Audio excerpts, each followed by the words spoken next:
The men prepared to go out. The Easterner was so nervous that he had great difficulty putting on his new leather coat.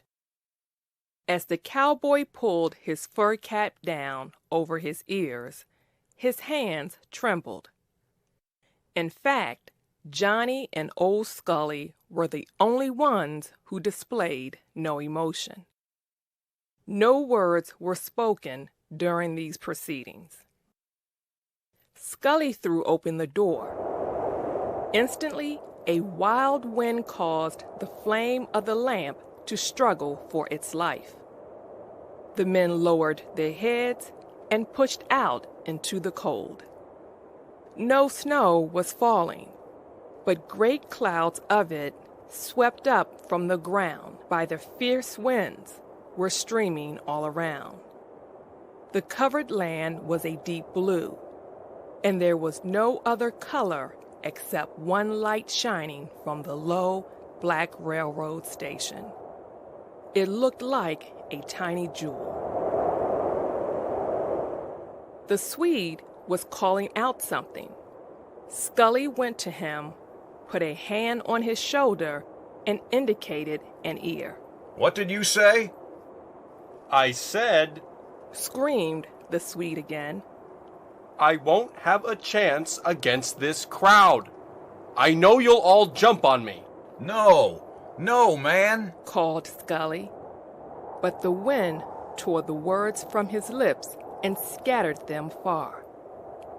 The Swede shouted a curse, but the storm also seized the remainder of the sentence. The men turned their backs upon the wind and walked to the shelter side of the hotel. Here a V-shaped piece of icy grass had not been covered by the snow. When they reached the spot, it was heard that the Swede was still screaming. "Oh, I know what kind of a thing this is. I know you'll jump on me. I can't beat you all." Scully turned on him angrily. "You won't have to beat all of us. You'll have to beat my son Johnny. And the man that troubles you during that time will have to deal with me." The arrangements were quickly made. The two men faced each other, obeying the short commands of Scully. The Easterner was already cold, and he was jumping up and down. The cowboys stood rock-like. The fighters had not removed any clothing. Their hands were ready, and they eyed each other in a calm way that had the elements of fierce cruelty in it. "Now," said Scully. The two leaped forward and struck together like oxen. There was heard the dull sound of blows and of a curse pressed out between the tight teeth of one.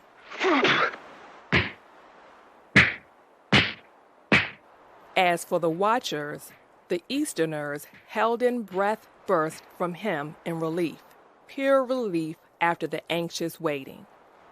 The cowboy leaped into the air with a scream. Scully stood unmoving, as if in complete surprise and fear at the fierceness of the fight which he himself had permitted and arranged. For a time, the fight in the darkness was such a scene of flying arms that it showed no more detail than a moving wheel.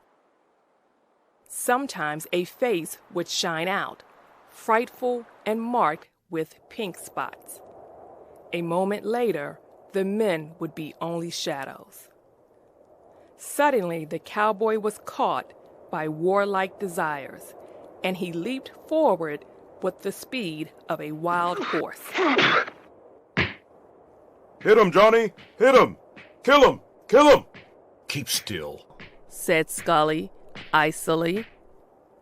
Then there was a sudden loud sound, dull, incomplete, cut short. Johnny's body fell away from the Swede, with sickening heaviness to the grass. The cowboy hardly had time to prevent the mad Swede from throwing himself upon the fallen body. Scully was at his son's side. Johnny! Johnny, my boy! His voice had a quality of sad tenderness. Johnny, can you fight some more? He looked anxiously down into the bloody, beaten face of his son. There was a moment of silence, and then Johnny answered in his ordinary voice, Yes. Yes.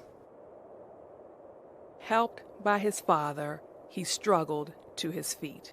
Wait a minute now till you get your breath, said the old man. A few steps away, the cowboy was telling the Swede. No, you don't. Wait a second. The Easterner was pulling at Scully's arm. Oh, this is enough! He begged. This is enough! Let it go as it is! This is enough! Bill, said Scully. get out of the way. The cowboy stepped aside. Now. The fighters advanced toward each other. Then the Swede aimed a lightning blow that carried with it his entire weight. Johnny, though faint from weakness, luckily stepped aside, and the unbalanced Swede fell to the ground. The cowboy, Scully, and the Easterner cheered, but before its finish, the Swede was up and attacking his enemy madly. There were more wildly moving arms, and Johnny's body again fell away like a stone. The Swede quickly struggled to a little tree and leaned upon it, breathing hard while his fierce and flame-lit eyes wandered from face to face as the men bent over Johnny. Can you still fight, Johnny?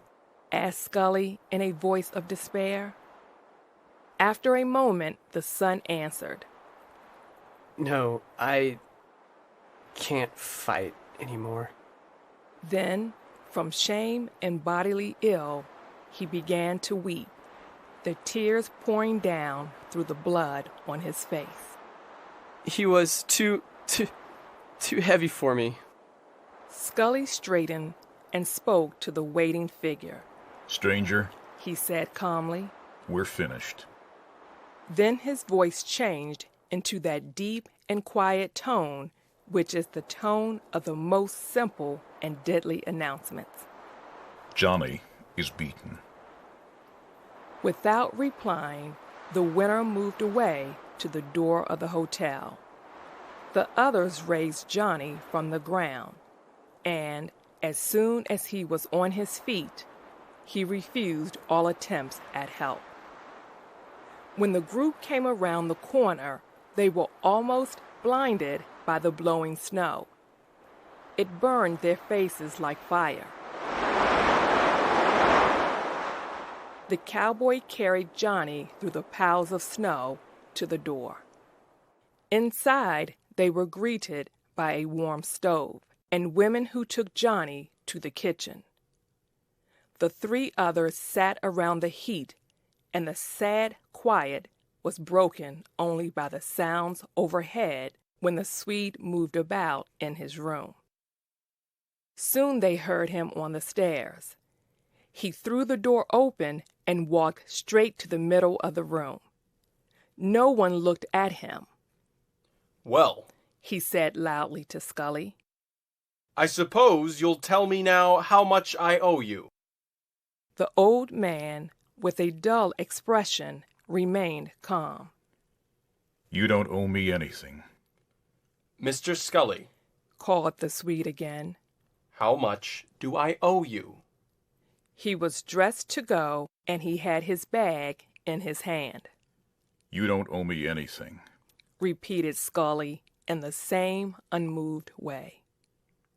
I guess you're right. I guess the truth would be that you would owe me something. That's what I guess. He turned to the cowboy. Kill him! Kill him! Kill him! He repeated in the tone the cowboy had used. Then he laughed. But he might have been laughing at the dead. The three men did not move or speak, just stared with glassy eyes at the stove. The Swede opened the door and passed into the storm, giving one last glance at the still group.